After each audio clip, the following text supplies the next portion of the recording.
অভিনেত্রী মালবিকা সেন, যিনি একজন খুবই জনপ্রিয় অভিনেত্রী এবং দক্ষ নৃত্যশিল্পী। একদিকে নাচ শেখানো এবং আরেকদিকে অভিনয় করা, সব কিছুই সমানতালে চালিয়ে গেছেন অভিনেত্রী। এখনও অবধি অভিনেত্রীকে আমরা অনেক জনপ্রিয় ধারাবাহিকে অভিনয় করতে দেখতে পেয়েছি। খড়কুটো, ফাগুন বউ, শ্রীময়ী, কোড়া পাখি, গুড্ডি, এইরকম অনেক জনপ্রিয় ধারাবাহিকে তিনি অভিনয় করেছেন। আর এই মুহূর্তে অভিনেত্রীকে আমরা চিরসখা ধারাবাহিকে অভিনয় করতে দেখতে পাচ্ছি।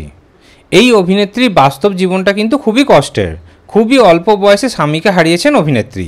কোনোদিনও মা হতে পারেননি তিনি। পেশায় সাংবাদিক সুমিত সেনের সঙ্গে বিয়ে হয়েছিল অভিনেত্রীর।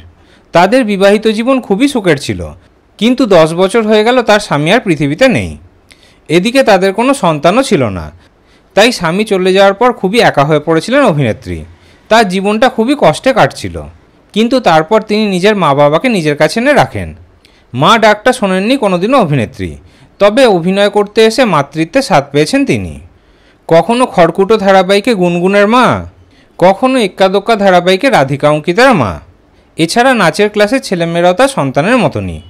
কয়েকদিন আগে একটি ইন্টারভিউতে অভিনেত্রী জানিয়েছেন, সন্তানের জন্ম দিতে পারিনি তো কী হয়েছে, এখন আমার মা বাবাই আমার সন্তানের মতো। তাদেরকে খাইয়ে দেওয়া থেকে শুরু করে সব কিছু তাদের দেখাশোনা করা, সেই নিয়ে আমার জীবনটা কেটে যাচ্ছে। বৃদ্ধ হয়ে গেলে মা বাবা তো সন্তানের মতোই হয়ে যায়, এই কথাই জানিয়েছেন অভিনেত্রী।